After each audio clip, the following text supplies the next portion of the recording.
SIR. SIR এখন একটা আতঙ্কের নাম। এই আতঙ্কে ইতিমধ্যেই প্রাণ হারিয়েছেন একের পর এক বিএলও। শুধু তো বাংলায় নয়, নরেন্দ্র মোদীর রাজ্য গুজরাট থেকে দক্ষিণে কেরল, বিজেপি শাসিত মধ্যপ্রদেশ থেকে রাজস্থান, কাজের চাপ সহ্য করতে না পেরে কখনো অসুস্থতায়, আবার কখনো আত্মহত্যার পথ বেছে নিয়ে জীবন দিয়েছেন বিএলওরা। তবু এবার প্রতিবাদ আছড়ে পড়ল বাংলার বুকে। উত্তর দিনাজপুর থেকে হুগলি, জলপাইগুড়ি থেকে উত্তর 24 পরগনা, রাজ্য জুড়ে এসআইআর সংক্রান্ত কাজের চাপে নাজেহাল হতে হচ্ছে বুথ লেভেল অফিসারদের। কোথাও সার্ভারের সমস্যা, তো কোথাও আবার কাজ চালিয়ে যেতে হচ্ছে হাসপাতালে ভর্তি থাকা অবস্থাতেও।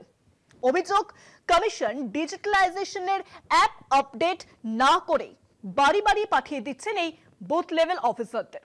কমিশন ডেডলাইন দিয়েই খালাস। এত কম সময়ের মধ্যে কিভাবে হবে এত ফর্ম সংগ্রহের কাজ? এ তো ডেটা এন্ট্রি। এই জটিল পরিস্থিতির সোমবার পথে নেমেছিল বিএলও অধিকার রক্ষা কমিটি। আর এই প্রতিবাদের আওয়াজ কমিশনের কানে পৌঁছবে কি?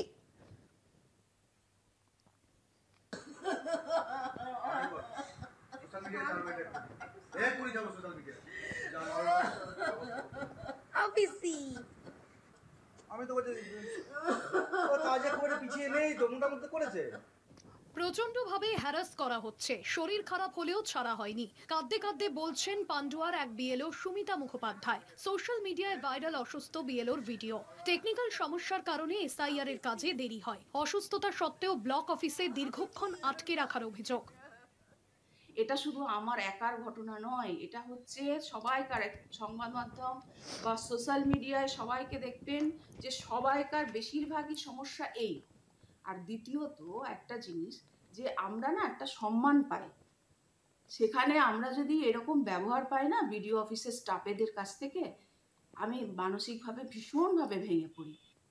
নির্বাচন কমিশনের চাপ, এসআইআর সংক্রান্ত কাজ শেষের ডেডলাইন, সার্ভার সমস্যা, সব মিলিয়ে শারীরিক ও মানসিকভাবে হয়রানির অভিযোগ বিএলওদের। চোপড়া ব্লকের 188 নম্বর বুথের বিএলও মুস্তফা কামাল পা ফুলে অসুস্থ, বিছানা থেকে উঠতেই পারছিলেন না। তবুও হাসপাতালের বেডে বসে এনিউমারেশন ফর্ম আপলোডের কাজ চালাচ্ছেন তিনি। অনেকগুলো ফর্ম ফিল আপ করলেন হসপিটালে বসে বসে? এখানে বসে বসে করলাম স্যার। ডিজিটালাইজেশনের প্রক্রিয়ায় বড়সড় গরমিলের অভিযোগ জলপাইগুড়ির এক বুথ লেভেল অফিসারের। বাড়ি বাড়ি ঘুরে এনুমারেশন ফর্ম সংগ্রহ করলেও নিজের নামই অনলাইনে এন্ট্রি করতে গিয়ে সমস্যায় পড়েছেন। বারবার চেষ্টার পরও সার্ভার এরর দেখাচ্ছে কমিশনের নির্দিষ্ট পোর্টালে। পুরো প্রক্রিয়া নিয়েই উঠছে প্রশ্ন।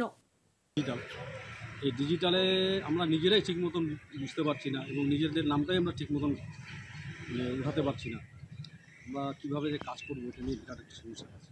ছিল 2 মাস থেকে 3 মাস সময় নেওয়া এসআইআর এর মতো কাজ। সেই সময় যদি কম সময়ের মধ্যে চাপ দেওয়া যায়, আমরা হাতি ঘোড়া গরু গাধা তো না যে পিটায়, একটা হাল দিলে একটা গরুও তো একসময় শুয়ে যায়, মার খাইতে খাইতে মরেই যায়। আমাদেরও তাই অবস্থা হচ্ছে। বারাসতের 289 নম্বর বুথের বিএলও মৌমিতা ঘোষ দত্ত সরাসরি নির্বাচন কমিশনকে কাঠগড়ায় দাঁড় করান। তার অভিযোগ, অ্যাপ আপডেট না করেই কাজে নামানো হয়েছে। দেখা যাচ্ছে যে আমি একটা জিনিস আপলোড করেছি, কয়েকটা নাম, কিছুক্ষণ পরে সেগুলোকে স্ক্যান করে দেখছি সেগুলো আপলোড হয়নি। তাহলে আমি বুঝবো কি করে আমার কোনটা আপলোড হলো কোনটা আপলোড হলো না?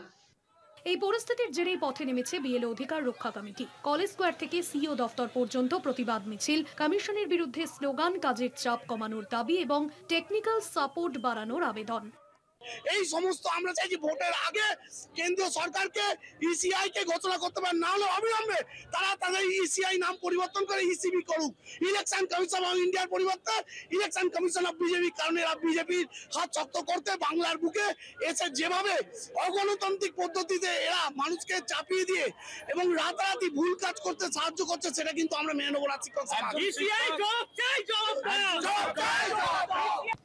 রাজনৈতিক দলগুলোর মতে এসআইআর প্রক্রিয়ায় যে বিশৃঙ্খলা তৈরি হয়েছে তার দায় এড়াতে পারবে না কমিশন বা প্রশাসন কেউই।